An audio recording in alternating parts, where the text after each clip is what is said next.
Hello everyone, मैं अनुभवी सिंह आप सभी का स्वागत करती हूँ अनुभवी क्लासेस में। आज हम यहाँ पे chapter number 6 work, power and energy के ऊपर बात करेंगे, उसके एनसीईआरटी सॉल्यूशंस के ऊपर क्वेश्चन नंबर 2 पर। तो चलिए स्टार्ट करते हैं। यहाँ पे हम लोग देख रहे हैं a body of mass 2 kg initially at rest moves under the action of N applied horizontal force of 7 Newton on a table with coefficient of kinetic energy is equal to 0.1. compute the first है work done by the applied force in 10 second, second है work done by friction in 10 second, and third है work done by net force on the body in 10 second, and fourth है change in kinetic energy of the body in 10 second. तो चलिए इसको start करते हैं solve करना। तो सबसे पहले इसमें क्या बोला गया है कि एक बॉडी है जिसका मास 2 kg है और वो रुका हुआ है। और वो कहाँ रुका हुआ है? एक हॉरिजॉन्टल वाले उस पे क्या कहते हैं सरफेस पे, और उस पे 7 न्यूटन का फोर्स लगाया गया, अप्लाइड फोर्स हॉरिजॉन्टल तरीके से, मतलब हॉरिजॉन्टल का लाइन है उसके ऊपर ही फोर्स लगाया गया है वैसे उसी डायरेक्शन में। और क्या है? On a table with coefficient of kinetic friction 0.1। यानी कि ये कैसा होगा? एक हॉरिजॉन्टल लाइन बनाते हैं हम लोग पहले, फिर यानी कि ये एक बॉडी है जिसका मास क्या है 2 kg, उसके ऊपर हॉरिजॉन्टल फोर्स लग रहा है यानी इस डायरेक्शन में लग रहा है। तो इस डायरेक्शन में लग रहा है तो ये क्या है 7 न्यूटन, 7 न्यूटन इस पे लग रहा है। और इसमें क्या कहा गया है कि इसका काइनेटिक फ्रिक्शन 0.1 है, यानी कि यहाँ पे एक म्यू दिया हुआ है 0.1। म्यू के का मतलब होता है कोफिशिएंट ऑफ, मतलब म्यू अगर लग गया है तो वो क्या होता है कोफिशिएंट ऑफ फ्रिक्शन। तो इसका म्यू के क्या है? इसमें काइनेटिक एनर्जी बोला है इसलिए यहाँ के लिख देते जिससे हम लोग को पहचान सके कि क्या लिखा है कोफिशिएंट ऑफ और क्या कहते हैं काइनेटिक फ्रिक्शन। तो एक बॉडी दिया गया है, उसके ऊपर 7 न्यूटन फोर्स लगाया गया है और उसका जो कोफिशिएंट ऑफ काइनेटिक फ्रिक्शन है वो 0.1 है। तो सबसे पहले हम लोग क्या करेंगे, क्वेश्चन नंबर 2 ये है। तो सबसे पहले हम लोग क्या करेंगे, वर्क का हम इसमें क्या निकालना था, पहले वर्क डन निकालना था, तो उसका हम लोग फॉर्मूला लिख लेते हैं। तो इसमें हम लोग का पहले क्या गया है, इसमें क्या क्या दिया गया है इसको अच्छी तरह से लिख लेते हैं। इसमें जो फोर्स दिया गया है वो क्या है 7 न्यूटन है, मास दिया गया है 2 kg, कोफिशिएंट ऑफ फ्रिक्शन दिया गया है 0.1। अब इसको हम लोग सॉल्व करते हैं। तो सबसे पहले यहाँ पे हम लोग क्या निकालेंगे, हम लोग को एक फोर्स दिया गया है और दूसरा फोर्स यहाँ पे, मतलब इससे हम लोग फोर्स निकाल सकते हैं। तो ये क्या हो गया हम लोग का हो गया ये कोफिशिएंट ऑफ फोर्स है, तो फोर्स बाई फ्रिक्शन, इसका फॉर्मूला क्या होता है म्यू के इंटू आर। अब ये जो आर है इसको हम लोग एन भी मान सकते हैं और इसको हम लोग बस आर है और एन मान सकते हैं। जैसे कि आर, इसको कैसे हम लोग जाने कि एक बॉडी दिया गया है जिसके नीचे जमीन एक सपोर्ट लगा है, अगर ये जमीन नहीं होता ये क्या होता है ये नीचे गिर जाता है, इसलिए इस पे आर का एक लगा है, या कह सकते हैं एन। तो ये किसके इक्वल है mg के, यानी कि r इक्वल टू mg हम लोग लिख सकते हैं। तो यहाँ लिख लेंगे हम लोग क्या म्यू के इंटू mg। तो सबसे पहले इसमें हम लोग को क्वेश्चन दिया गया था कि एक बॉडी है जो हॉरिजॉन्टल सरफेस में, उसका मास 2 kg है, उसके ऊपर हम लोग फोर्स लगा रहे हैं 7 न्यूटन और उस पर क्या है coefficient of kinetic friction mu के इक्वल टू 0.1 है। तो सबसे पहले हम लोग को क्या करना होता है, फ्रिक्शन का फोर्स निकालना होता है। सबसे पहले हम लोग को क्या करना होता है, फ्रिक्शन का फोर्स निकालना होता है। तो फ्रिक्शन का फोर्स अगर निकालेंगे तो उसका फॉर्मूला क्या होता है, जो अगर हम लोग को म्यू के दिया गया है या पोटेंशियल एनर्जी का कोफिशिएंट दिया गया है तो वो यहाँ लिखेंगे और फिर आर लिखेंगे। तो आर जो है फ्री बॉडी डायग्राम की वजह से फ्री बॉडी डायग्राम में जैसे होता है उसमें होता है कि एन के इक्वल में या आर के इक्वल में कह सकते हैं। एन आर दोनों एक ही होता है। एन का मतलब नॉर्मल और आर का मतलब होता है रिएक्शन। तो नॉर्मल या रिएक्शन की जगह पे हम लोग एम जी लिख सकते हैं क्योंकि वो एम जी के बराबर होता है। तो यहाँ आर की जगह पे एम जी लिख चुके हैं। म्यू के की वैल्यू दी गई है, यहाँ पे दी गई थी 0.1। एम की वैल्यू यानी मास 2 kg 2। जी की वैल्यू हम लोग जानते हैं, क्लास 10th में ही पढ़ते आ रहे हैं। क्लास 10 के हम लोग क्लास 9 से ही पढ़ते आ रहे हैं। 9.8 नहीं दिया रहता है तो 9.8 लिखते हैं, नहीं तो क्वेश्चन में अक्सर हम लोग को दिया जाता है 10। तो हम लोग क्या यहाँ पे लिखेंगे, क्योंकि क्वेश्चन में नहीं लिखा है जी की वैल्यू, तो हम लोग क्या लिखेंगे 9.8। तो इसे सॉल्व करते हैं। 0.1 का मल्टीप्लाई 9.8 से करेंगे तो क्या आएगा 0.98 इंटू 2 इक्वल टू 6। 6 का 1 कैरी इसमें गया 19 हो गया ये, तो ये 0.1 यानी कि 1.96 इसका न्यूटन आया। तो एक अप्लाइड फोर्स दिया गया है और एक फ्रिक्शन का फोर्स दिया गया है। तो हम लोग का नेट फोर्स क्या हो जाएगा, नेट फोर्स का मतलब क्या होता है कि अप्लाइड फोर्स या नेचर के द्वारा जो फोर्स दिया गया है उसको घटा के जो वैल्यू आती है फोर्स की वो हो गया हम लोग का नेट फोर्स। यानी पूरा टोटल इसमें कितना खर्च हुआ हम लोग का फोर्स, उसी को नेट फोर्स कहते हैं। तो नेट फोर्स हम लोग का क्या हो गया, नेट फोर्स इक्वल टू क्या हो गया 7 था। यहाँ पे बॉडी इस साइड जा रही है, फ्रिक्शन इस साइड अप्रोच कर रहा है, यानी कि बॉडी जो हम लोग का इस साइड जा रही है और फ्रिक्शन जो है इसको इधर खींच रहा है इस साइड, यानी कि 7 में से फ्रिक्शन वाला फोर्स हम लोग को घटा देना है। तो 7 माइनस 1.96, अब इससे घटा देते हैं 0.7 0 1.96, इसमें से घटाए 4 0 6 5, क्या आ गया हम लोग का नेट फोर्स 5.04। अब आप जो पूछेंगे कि इसमें हम लोग को ये सब तो इसमें जरूरत नहीं है, हम लोग ये सब क्यों यूज कर रहे हैं। तो सबसे पहले इसमें हम लोग को क्या दिया गया था क्वेश्चन में कि 7 न्यूटन दिया गया था, मास दिया गया था, म्यू के दिया गया था। और अगर हम लोग क्वेश्चन ध्यान से देखें यहाँ पे, तो यहाँ पे अप्लाइड फोर्स पूछा गया था कि अप्लाइड फोर्स के द्वारा वर्क डन किया है। तो अप्लाइड फोर्स हम लोग का क्या है, ये 7 न्यूटन, ये 7 न्यूटन हम लोग का अप्लाइड फोर्स। अब सेकेंड क्वेश्चन देखिए, तो वर्क डन बाय फ्रिक्शन, यानी कि फ्रिक्शन का फोर्स निकाले रहेंगे तभी वर्क डन बाय, यानी सेकेंड क्वेश्चन हम लोग फ्रिक्शन के फोर्स के द्वारा सॉल्व करेंगे, यानी कि इसलिए हम लोग फ्रिक्शन निकाले। थर्ड क्वेश्चन अगर हम लोग देखें तो नेट फोर्स, नेट फोर्स यहाँ पे इसलिए निकाले क्योंकि वहाँ क्वेश्चन नंबर 3 पे पूछा था कि नेट फोर्स क्या है, मतलब नेट फोर्स के द्वारा कितना इसमें वो लगा है, वर्क डन हुआ है। तो नेट फोर्स निकाल चुके हैं। अब हम लोग का आखिरी क्वेश्चन क्या है, काइनेटिक एनर्जी, तो इसको हम लोग आखिरी में देखेंगे। पहले अब यहाँ देख लेते हैं हम लोग, फ्रिक्शन का फोर्स निकल गया, नेट फोर्स निकल गया। अब हम लोग को क्या करना है, क्वेश्चन नंबर 1 सॉल्व करना है। तो ए लिख लेते हैं। क्वेश्चन नंबर 1 हम लोग का क्या था कि इसमें वर्क डन निकालना है किसके द्वारा, अप्लाइड फोर्स। वर्क का हम लोग फॉर्मूला जानते हैं, F वेक्टर डॉट ds, ये होता है W इक्वल टू क्या हो गया F into ds into cos theta. अब इसमें थीटा की वैल्यू क्या होगी, फोर्स जो है इस डायरेक्शन में लग रहा है तो डिस्प्लेसमेंट भी इस डायरेक्शन में होगा, तो ये क्या हो गया थीटा हम लोग का 0। तो W इक्वल टू क्या आ गया F इंटू ds, क्योंकि cos थीटा की वैल्यू क्या होती है 1 होती है और cos 0 डिग्री की वैल्यू, तो यहाँ पे हमने पहले से मन में रखी है और इसका 1 आ गया, 1 का मल्टीप्लाई इसमें कर दिया तो क्या आ गया F इंटू ds। तो अब हम लोग यहाँ देख रहे हैं कि हम लोग को वर्क निकालना है, हम लोग के पास फॉर्मूला है और इसमें कुछ क्वांटिटीज हैं, उसको हम लोग को पुट करना है। तो यहाँ हम लोग देखेंगे कि फोर्स जो है क्या है, वो 7 न्यूटन है। तो यहाँ रख लेते हैं W equal to 7 newton into ds।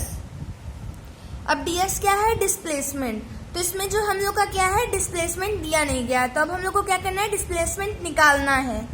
तो इसको हम लोग कैसे निकाल सकते हैं, जो हम लोग 9th में पढ़े हैं और ये हम लोग 11th में भी पढ़ चुके हैं। तो हम लोग का क्या होगा, ये वाला फॉर्मूला हम लोग यूज कर सकते हैं, V equal to U plus AT, ये वाला फॉर्मूला हम लोग यूज कर सकते हैं। तो इसको यूज करेंगे तो V इक्वल टू V हम लोग का क्या है, डिस्प्लेसमेंट, हम लोग ये जानते हैं।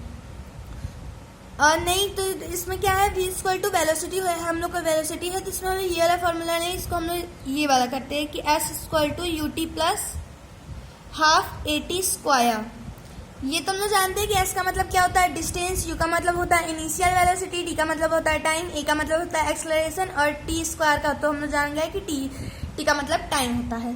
तो यहाँ क्या आ गया U T plus half A T square, क्योंकि एस का मतलब होता है डिस्टेंस यानी कि ये डिस्प्लेसमेंट भी हो सकता है। तो इसमें u दिया गया था हम लोग को क्वेश्चन में, t भी दिया गया था, a नहीं दिया गया है। तो हम लोग इसको पहले a निकाल लेते हैं। a कैसे निकालेंगे, यहाँ साइड में निकाल लेते हैं a।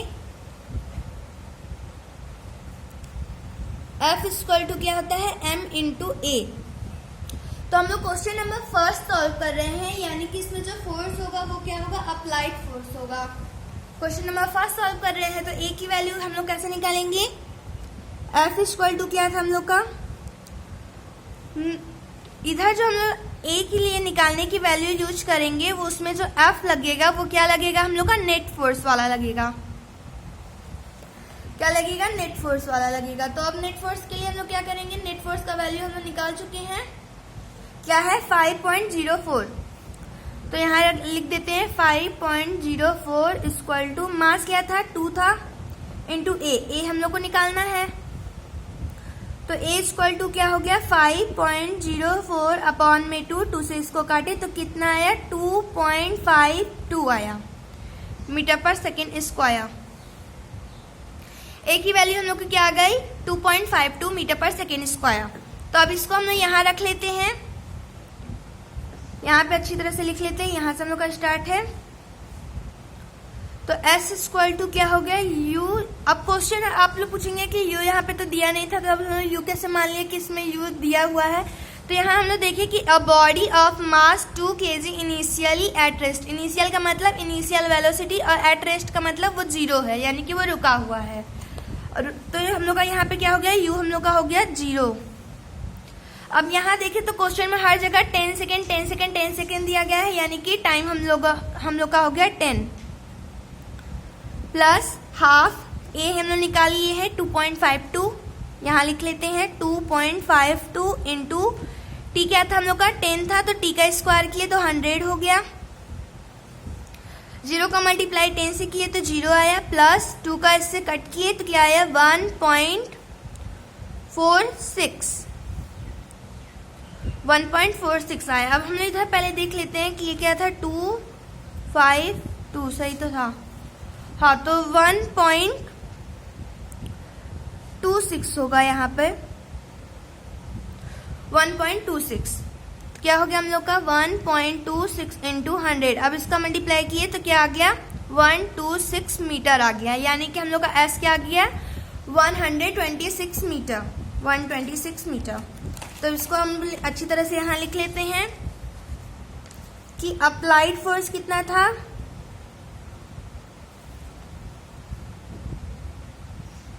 7 न्यूटन, मास क्या था 2 kg, डिस्प्लेसमेंट कितना था अभी निकाले 126 मीटर, एक्सलरेशन क्या था हम लोग का वो भी हम लोग निकाले थे, कितना आया था 2.52 मीटर पर सेकेंड स्क्वायर। नेट फोर्स भी निकाले थे, नेट फोर्स कितना आया था और हम लोग का नेट फोर्स देख लेते हैं, नेट फोर्स कितना आया था 5.04 न्यूटन। तो कितना आया था 5.04 न्यूटन। तो अप्लाइड फोर्स हो गया, मास हो गया, डिस्प्लेसमेंट हो गया, एक्सलरेशन हो गया, नेट फोर्स हो गया, और क्या हो गया हम लोग का इसमें देख लेते हैं हम लोग, और सब कुछ तो लगभग लिख चुके हैं। हाँ, force by friction, force by friction निकाले थे, कितना आया था 1.96 Newton. Force by friction 1.96 Newton. और क्या था टाइम दिया हुआ था 10 सेकेंड। तो अब ए देखते हैं हम लोग, ए का क्या था कि वर्क डन हम लोग को बताना है किसके द्वारा, अप्लाइड फोर्स के द्वारा, यानी कि W इक्वल टू क्या था F वेक्टर डॉट ds, यानी F into ds into cos theta. अभी हम लोग देखिए कि कॉस थीटा की वैल्यू क्या आई थी 1 आई थी, क्योंकि फोर्स जिस डायरेक्शन में लगा रहे थे उसका डिस्प्लेसमेंट भी उसी डायरेक्शन में हो रहा था। तो ये क्या हो गया हम लोग का F dot D S cos theta की वैल्यू क्या आ गई थी हम लोग की 1, तो एफ इंटू डी एस हो गया। एफ अप्लाइड फोर्स हम लोग का क्या था, यहाँ हम लोग लिखे हैं 7 न्यूटन, तो यहाँ लिख लेंगे 7 न्यूटन इंटू डिस्प्लेसमेंट हम लोग का कितना आया 126 मीटर, यहाँ हम लोग लिख लेंगे 126 मीटर। अब इसका मल्टीप्लाई कर लेते हैं, 6 से किए 2 4 कैरी और इससे किए 8, हाँ 8 1 कैरी 7 हो गया तो 8 यानी कि जूल, या इसको हम लोग कह सकते हैं और न्यूटन मीटर, क्योंकि इसका भी मल्टीप्लाई करेंगे तो न्यूटन मीटर हो जाएगा। और न्यूटन मीटर यानी कि वर्क हम लोग जानते हैं SI यूनिट क्या होता है, जूल होता है, तो जूल भी लिख सकते हैं। तो हम लोग का पहले का आंसर क्या आया 882 जूल। अब हम लोग का बी नंबर वाला क्या था कि वर्क डन बाय क्या बताना था, फ्रिक्शन फोर्स के द्वारा। तो हम लोग को क्या करना है W = F dot D S, यानी कि F into D S into cos theta. अब इसमें हम लोग यहाँ देख ले, ऐसे फिगर बना लेते हैं कि वो जो बॉडी थी वो एक हॉरिजॉन्टल वाली लाइन पे रखी हुई थी, ऐसे ही थी, फोर्स इधर लग रहा था, तो फ्रिक्शन फोर्स यानी कि डिस्प्लेसमेंट भी इस डायरेक्शन में होगा। और हम लोग जानते हैं कि अगर किसी बॉडी पे फोर्स लग रहा है, उसका डिस्प्लेसमेंट अगर आगे की तरफ हो रहा है तो उसके पीछे फ्रिक्शन लगता है, यानी कि फ्रिक्शन इस डायरेक्शन में लग रहा है। तो हम लोग को क्वेश्चन नंबर 2 जो सॉल्व करना है उसमें क्या करना है, वो वाला वर्क डन बताना है जिसमें फ्रिक्शन वर्क कर रहा हो, मतलब जिसमें फ्रिक्शन के द्वारा फोर्स लग रहा हो। तो फ्रिक्शन का डायरेक्शन किस साइड है, इस डायरेक्शन, इस साइड है, और डिस्प्लेसमेंट किस डायरेक्शन, इस डायरेक्शन में है। तो ये दोनों लोग एक दूसरे के अपोजिट है, यानी कि थीटा की वैल्यू क्या आई 180 डिग्री। तो F into D S into cos 180 degree, यानी कि 180 डिग्री की वैल्यू क्या होती है -1, कॉस 180 डिग्री की वैल्यू क्या होती है -1, तो minus F into D S हो गया। अब इसमें क्वेश्चन में क्या पूछा था कि वो वाला फोर्स यूज करना है जो फ्रिक्शन वाला है, तो फ्रिक्शन की वैल्यू हम लोग यहाँ निकाले ही थे, फोर्स बाय फ्रिक्शन = 1.96 न्यूटन, तो यहाँ लिख देते हैं माइनस, ब्रैकेट लगा लेते हैं 1.96 इंटू अब डी एस यानी डिस्प्लेसमेंट, डिस्प्लेसमेंट कितना आया था 126 मीटर, यहाँ लिख लिए 126 मीटर, तो यहाँ न्यूटन मीटर पहले ही लिख लेते हैं क्योंकि इसका न्यूटन और इसका मीटर। अब इसका मल्टीप्लाई करते हैं 1.96 अपॉन में 126 इंटू 6 का मल्टीप्लाई किए 6 3 हासिल, इसका मल्टीप्लाई इसके साथ किए 7 5 हासिल, इसका मल्टीप्लाई इसके साथ किए तो 6 है, 6 में 5 जोड़े तो 11 इंटू 2 का मल्टीप्लाई इसके साथ किए 12 1 हासिल, 18 19 हो गया 1 हासिल, 2 का इधर 3 हो गया इंटू 6 9 1 कितना आया 6 9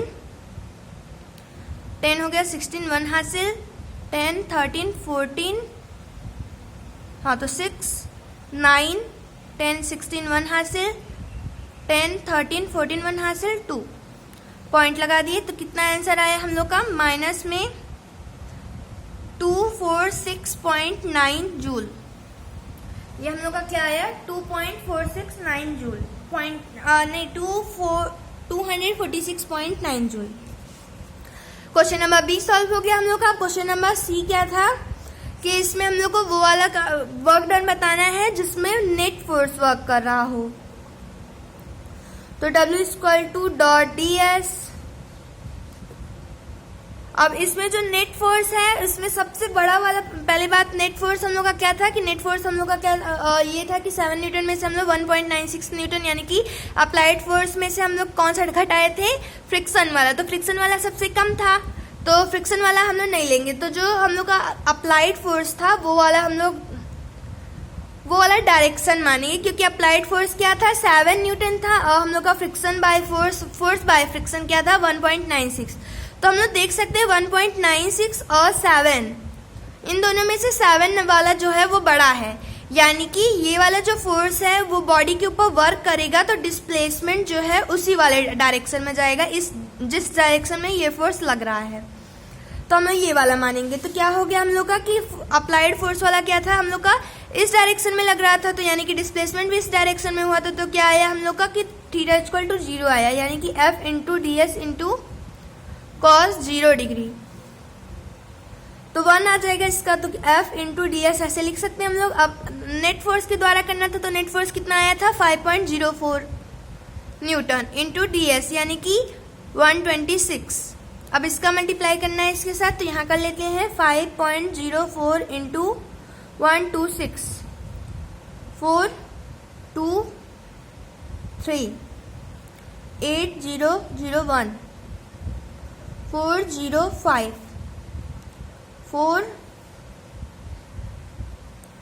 1 कैरी 5 3 6 पॉइंट, यानी कि क्या आया हम लोग का 635.04, यानी कि इसका वैल्यू हम लोग, ये जूल हो गया हम लोग का, क्योंकि न्यूटन इंटू मीटर क्या होता है जूल होता है, और वर्क का हम लोग जानते हैं SI यूनिट भी क्या होता है जूल होता है। तो ये इसको हम लोग ऐसे भी लिख सकते हैं, क्योंकि यहाँ पे 0 है तो इसको हम लोग ऐसे भी लिख सकते हैं। तो हम लोग का क्या हो गया, क्वेश्चन नंबर बी हो गया, क्वेश्चन नंबर सी हो गया। अब क्वेश्चन नंबर डी था, क्या था हम लोग का वो, question number D. Question number D हम लोग का क्या था कि change in kinetic energy of the body in 10 second, यानी कि काइनेटिक एनर्जी हम लोग को बतानी थी कि 10 सेकेंड वाली। तो क्या हो गया हम लोग का यहाँ पे, इसको हम लोग ऐसे सॉल्व कर सकते हैं कि work done by all force equal to delta K E. के ई का मतलब होता है काइनेटिक एनर्जी, डेल्टा का मतलब होता है स्मॉल चेंज। यहां लिख लेते हैं हम लोग चेंज। चेंज का मतलब क्या होता है, घटाना, या फिर कह सकते हैं कि सब्सट्रैक्शन। तो काइनेटिक एनर्जी यानी कि ई काइनेटिक एनर्जी होता है। तो काइनेटिक एनर्जी का ये हम लोग कर लिए। तो work done bye all forces, यानी कि इसको हम लोग ऐसे लिख सकते हैं W all equal to delta K E. अब इसमें हम लोग को क्या देखना है कि जो हम लोग एक डायग्राम बनाए थे यहाँ पर, ये वाला डायग्राम, तो इसे ध्यान से देखें तो इस पे कौन कौन सा फोर्स दिख रहा है हम लोग को। एक फोर्स दिख रहा है अप्लाइड वाला जो 7 न्यूटन वाला है, और एक फोर्स दिख रहा है हम लोग को फ्रिक्शन वाला, जो हम लोग निकाले थे कि फ्रिक्शन फोर्स बाय फ्रिक्शन, तो वो वाला भी एक फोर्स इसमें है। हम लोग इसमें 2 ही फोर्स दिख रहा है, और ये जो कोफिशिएंट ऑफ फ्रिक्शन वाला है, कोफिशिएंट ऑफ काइनेटिक फ्रिक्शन, तो इसका इस्तेमाल बस हम लोग को करना था फोर्स निकालने के लिए, फ्रिक्शन का फोर्स निकालने के लिए। तो इसमें कितना फोर्स हुआ, 2 फोर्स हुआ, एक अप्लाइड वाला और एक क्या हो गया हम लोग का फ्रिक्शन वाला। तो यहाँ हम लोग क्या लिखेंगे, W ऑल की जगह पर लिखेंगे work by applied force plus work by friction force equal to delta K ई।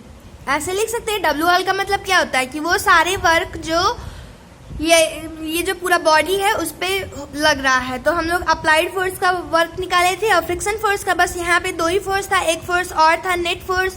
तो नेट फोर्स जो था हम लोग का वो इन्हीं दोनों का वो था, घटाना था। तो हम लोग यहाँ पे बस अप्लाइड फोर्स और फ्रिक्शन फोर्स लिखेंगे, क्यों नेट फोर्स नहीं लिखते इस वर्क ऑल वाले में फॉर्मूले में। तो इसको हम लोग ऐसे लिख सकते हैं, वर्क को W से, अप्लाइड फोर्स को यहाँ पे छोटा सा अप्लाइड, बस ऐसे डॉट लगा दिए, मान ले कि अप्लाइड लिखा है, फिर W फ्रिक्शन यहाँ लिख लेते हैं, डॉट लगा देते, पूरा लिखने की जरूरत नहीं है, डेल्टा के ई। अब क्वेश्चन में पूछा था चेंज इन काइनेटिक एनर्जी, तो डेल्टा के ई का मतलब हो गया चेंज इन काइनेटिक एनर्जी। तो अब हम लोग निकाल चुके थे कि W और मतलब work done by applied force हम लोग निकाले थे। फर्स्ट क्वेश्चन में क्या आया था, 882 आया था। तो यहाँ पे क्या लिख लेते हैं, 882 लिख लेते हैं, plus work done by friction, यानी कि फ्रिक्शन का भी हम लोग फोर्स निकाले थे क्वेश्चन नंबर बी पे, -246.9 आया था। तो उसे लिख लेते हैं -246.9 इक्वल टू डेल्टा के ई। और एक बात बता दें, तो ये जो हम लोग फॉर्मूला लगा रहे हैं W all equal to delta K E, वो हम लोग का क्या था, work energy theorem, work energy theorem था हम लोग का। तो यहाँ पे हम लोग अप्लाइड फोर्स रख चुके हैं, work done by applied force नहीं, work done by applied force, तो वो हम लोग रख चुके हैं। Work done by friction force वो भी रख चुके हैं। तो अब इसे सॉल्व करते हैं। 882 minus 246.9 equal to change in kinetic energy. इसको सॉल्व कर लेते हैं। 0.0246.9 यहाँ 1 आ गया।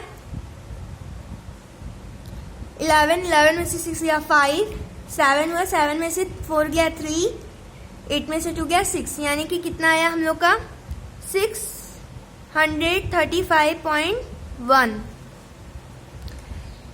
इतना जूल हम लोग का डेल्टा के ई का वर्क डन आया है। तो हम लोग का क्वेश्चन नंबर 2 यहाँ से खत्म हो गया। अब ये हम लोग एक बार ये भी देख लेते हैं कि ये जो 635.1 आया जो है वो हम लोग का कौन सा है, एकदम सेम टू सेम इसकी तरह दिख रहा है। यानी कि हम लोग कह सकते हैं कि work done by net force और चेंज इन काइनेटिक एनर्जी दोनों सेम होते हैं। तो ये हम लोग कह सकते हैं क्योंकि दोनों का आंसर एकदम सेम आया है। तो अब हो गया हम लोग का क्वेश्चन नंबर 2 यहाँ पे खत्म होता है। अभी के लिए अब हम वीडियो खत्म करते हैं। Thanks for watching. अगर वीडियो अच्छी लगी हो तो लाइक करो और हाँ, सब्सक्राइब करना मत भूलना। तो अभी के लिए दोस्तों राधे राधे। अब नेक्स्ट वीडियो हम लोग दूसरे क्वेश्चन पे बनाएंगे, क्वेश्चन नंबर 3 पर, और उसके आगे एक साथ कोशिश करेंगे कि 3, 4, 5 और सारे क्वेश्चन एक ही वीडियो में आ सके। तो थैंक यू।